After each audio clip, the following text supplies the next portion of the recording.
Kita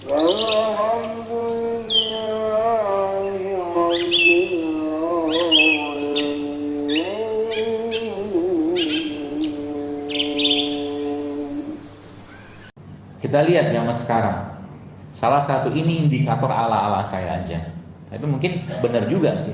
Zaman dulu mungkin 20-30 tahun yang lalu anak-anak perempuan menstruasinya rata-rata SMP. Sekarang still. Berarti terjadi proses penuaan. Coba lihat yang dimakan bapaknya apa, yang dimakan ibunya apa, yang dimakan anak tadi apa. Kalau di situ banyak makanan-makanan yang kita tahu nggak sehat, maka otomatis banyak pasangan elektron di badannya akan hilang. Kalau bahasa kita mah radikal bebas itu loh. Semakin banyak itu, maka tubuhnya akan mengalami penuaan. Usia belum ada 50-60 tahun, tapi maaf, ubannya banyak. Itu salah satu tandanya. Uban itu kan tanda penuaan. Maka kalau kita belajar, atau mungkin kalau saya coba mencerna gitu kan, menganalisa kenapa Nabi kita SAW ketika beliau meninggal kan ubannya dikabarkan dalam beberapa riwayat hadis ada mengatakan 3, ada mengatakan 11. Uban itu kan tanda tua, tanda tubuhnya mengalami oksidasi gitu kan, entah ketakutan, entah stres segala macam, itu uban kayak begitu ya. Maka kalau sudah kayak begini Bapak sekalian ya, balik-baliknya apa? Balik-baliknya tadi. Jadi jangan sampai ya, kalau boleh saya katakan, kalau Anda yang mungkin sekarang pernah lihat atau sudah pernah pergi haji atau umroh, yang belum, semoga Allah mudahkan. Itu di sana itu orang-orang Saudi itu apapun makanannya, minumannya soda. Berbuka pun pakai soda. Jadi jangan pikir yang WhatsApp kita terima rumah sakit di Saudi itu sepi, siapa bilang? Anak-anak Saudi itu sekarang minumannya soda semua. Apapun makanannya, dan soda itu luar biasa loh sekalian efeknya ke depan, mulai dari gulanya, karbonatnya segala macam ya. Artinya mungkin dalam beberapa tahun ke depan ya, nauzubillah, semoga tidak, tapi kalau prediksi pakai teorinya, Saudi itu akan kebanjiran degeneratif sama autoimun karena gen anak-anaknya sudah rusak semua di sana gara-gara minuman tadi gitu kan. Jadi hati-hati aja. Dan kita sekarang Indonesia kayak ini, hati-hati juga ya. Hati-hati kenapa? Anak-anak kita sudah mulai kenal dengan makanan-makanan yang nggak sehat. Lidahnya ngelok, kalau bahasa itu ngunci dengan rasa. Jadi dia nggak kenal lagi dengan pecel, karedok, lotek, nggak kenal.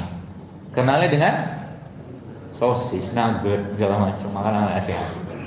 Makanya kalau Anda punya otoritas atau kuasa di rumah, Bapak sekalian, jadi itunya apa, rulesnya apa ya, jangan biarkan anak-anak itu mengkonsumsi yang nggak sehat, karena generasi ke depan akan jadi generasi kerupuk. Gennya itu kan kerupuk maksudnya rapuh ya. Rapuh tuh ya gitu deh, gitu kan. Kita bicara tentang bagaimana seseorang itu bisa bangun malam, bisa ngaji segala macam, itu kan salah satunya efek dari makanan tadi ya, seperti itu. Baik, kita lihat ya, ada satu video ya, mudah-mudahan ini bisa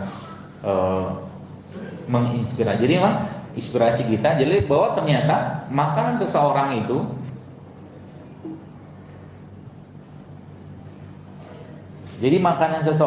efeknya memang sampai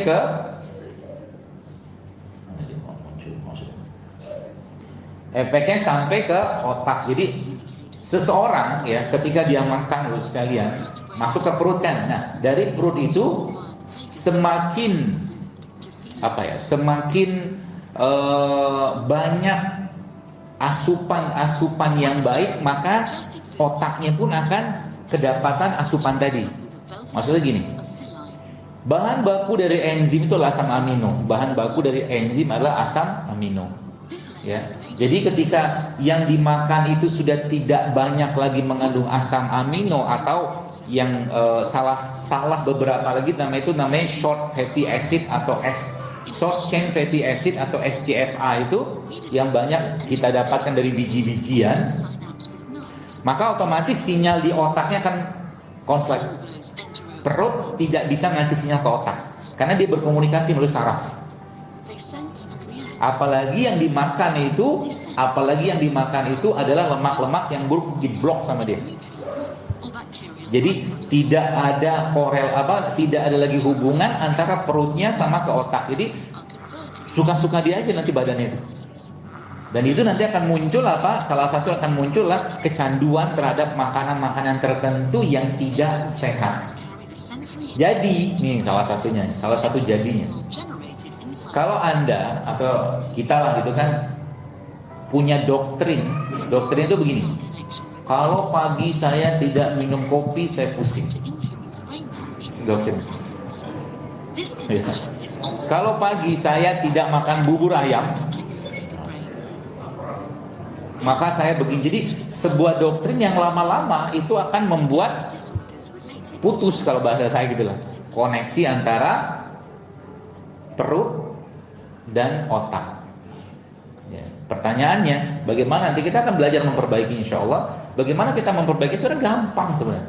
Ya. Kalau kita ngerti dari mana kita bisa dapatkan bahan-bahan itu semua. Ya. Contoh kayak begini. Kalau Anda mungkin, berarti caranya gimana kita bisa caranya bagaimana kalau kita mau benerin itu? Itu kan Allah menciptakan bosan, masya Allah. Ada wortel, ya, wortel warnanya orange kayak begini, ada selada, ya, ada daun kayak begini. Ini ya salah satu cara untuk memperbaiki sinyal dari otak, dari perut ke otak. Dan bikinnya kan sebenarnya gampang banget. Ya, mau dibikinin? Ada ininya nggak? Kalau kita coba bikin.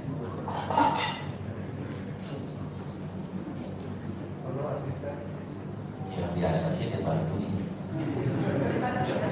Jangan dulu masukin beginian, masukin beginian. Nah, masukin. Mana sih? Ini prosesnya. Cuci tangan dong. Kalau nggak apa-apa, kita kenalan sama teman.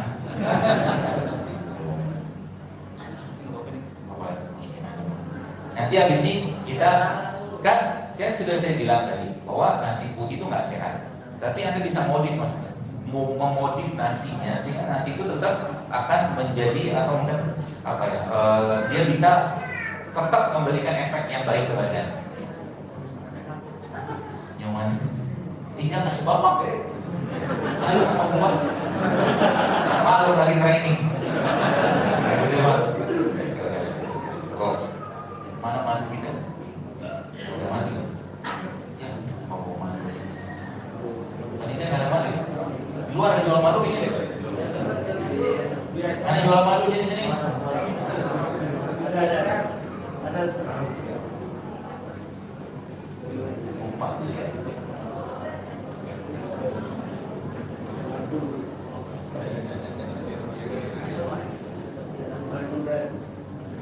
Ngomong itu nih, ngomong mau dipromoin.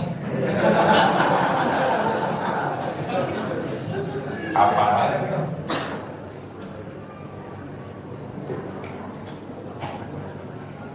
Nanti kita akan belajar bagaimana cara memperbaiki sinyal perut ke otak. Karena sekarang banyak namanya konslet kan, ya konslet. Ada madunya? Dalam hitungan detik batal promonya loh. Enggak ada.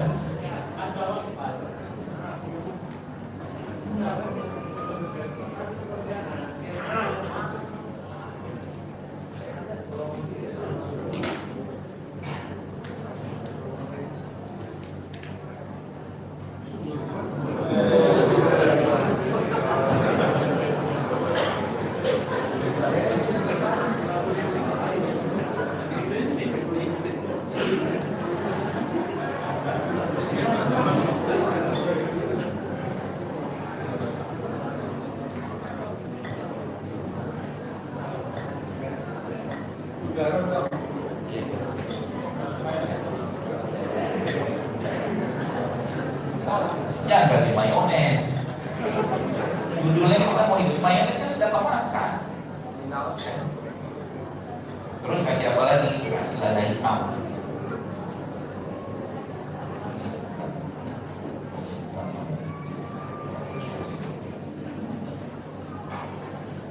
itu ke bawah.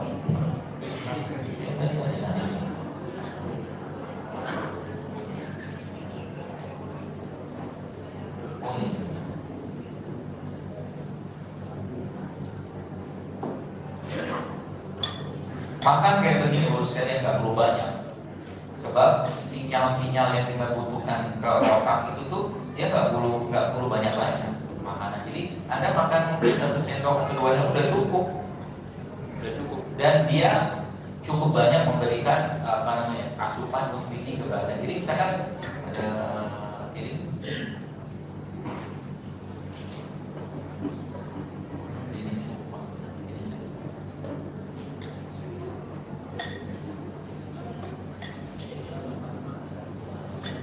Jadi dengan makan kayak begini bos sekalian, banyak yang akan terjadi atau mungkin perubahan yang terjadi di perut kita. Kenapa? Pertama, lagi minum nanti saya bikinin nasi goreng alanya kita. Seperti bawa makanan ya. Gak ada bungkus. Ini buat ibu-ibunya.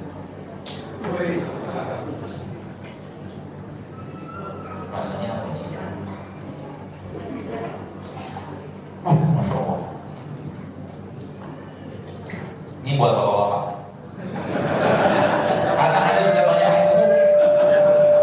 Masa banyak-banyak makannya. Ambil satu aja. Dan nanti bikin lagi apa-apa kok bisa. Ya, jadi namanya tadi apa tuh namanya ini nih. Jadi kalau Anda mau memperbaiki si perutnya tadi itu, mulai diperbaiki sinyal-sinyalnya dengan menggunakan salah satunya tadi sayur atau buah, atau kita bisa dapatkan namanya tuh short chain fatty acid gitu kan. Jadi biji-bijian gitu kan, makanan-makanan prebiotik gitu kan. Lama-lama dia akan mulai merestore kembali yang bermasalah tadi, ya, memperbaiki. Ya. Jadi bos sekalian,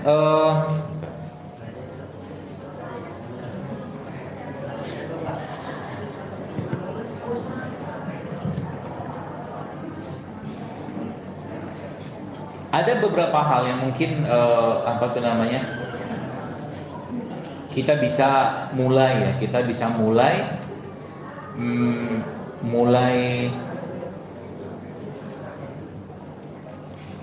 mulai benerin perut, ya. Kata kuncinya ada 3. Kalau yang tadi saya bahas ini tuh mana tadi dia? Ya. SCFA tadi atau short chain fatty acid tadi. Jadi ini kalau kita kerjakan betul-betul, maka nanti tubuhnya akan mereset ulang. Ada 3, dia komponennya ya, ada sayur, ada buah, ada biji-bijian. Itu 3 komponen tadi, sayur, buah, biji-bijian. Kalau Anda tambahkan di situ dengan asam amino, tadi yang Bapak Ibu makan tadi ada asam aminonya nggak? Ada. Dari mana? Dari madu. Madu itu kan asam amino. Ya, terus saya kasih kismis sedikit. Kadang-kadang saya lupa tadi. Ada satu lagi yang saya kasih. Kalau nggak ketemu ini kacang almond begini, bisa pakai kacang-kacang lokal. Ya, kacang-kacang seperti kacang tanah, kacang merah, kacang kedelai yang bagus gitu kan, bisa dicampur. Jadi itulah nanti yang kita sebut sebagai resistant starch. Resistant starch. Jadi dia resistant itu maksudnya apa? Dia nanti perlahan-lahan akan memperbaiki, ya mungkin komunikasi lah kalau bahasa saya itu, yang ada di perut kita tadi.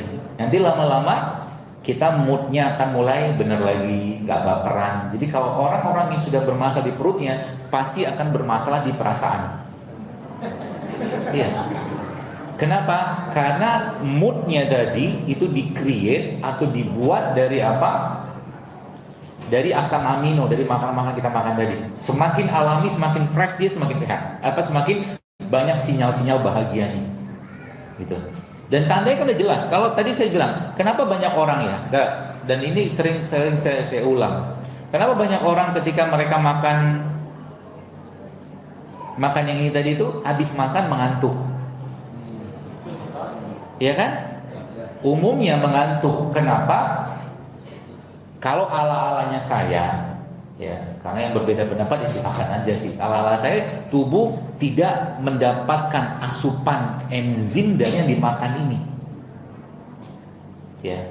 Kenapa? Yang dimakan itu sebagian besar sudah bentuknya lemak, dan lemaknya kan kategori lemak apa? Yang tidak baik. Akhirnya apa? Untuk mengistirahatkan dan bisa mengolah dengan baik makanan tadi, tubuh tidur. Beda ceritanya tadi kalau bapak ibu pagi-pagi makannya begituan tuh, insya Allah nggak bakal ngantuk. Kenapa? Karena enzimnya dapat, asam amino dapat, apalagi tambah biji-bijian, gitu.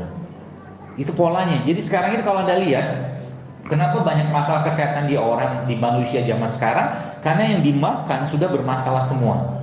Ini belum kita membahas yang makanan-makanan yang penuh dengan pengawet, penyedap, perasa, PP itu banyak banget tuh. Itu kita belum bahas. Ini kita masih bahas makanan kayak beginian. Yang tadi saya bilang kayak gorengan tadi kayak begini. Ini kan nggak ada penyedapnya. Ada sih. Pengawetnya kan nggak ada. Tapi belum tentu, Pak. Kira-kira ada potensi nggak ini makanan ini nih cenderung membuat seseorang menjadi estrogenik atau meningkatkan kadar estrogennya? Bisa dari tepungnya. Gitu. Karena banyak sekali makanan kita zaman sekarang tuh cenderung sudah terkontaminasi dengan logam berat. Salah satunya kan hati banget. Ya. Kalau sudah minyak, kalau sudah tepung udah cocok. Kombinasi yang sangat baik untuk membuat masalah di badan. Dan tubuh kita akan memberikan tanda-tanda itu loh sebenarnya.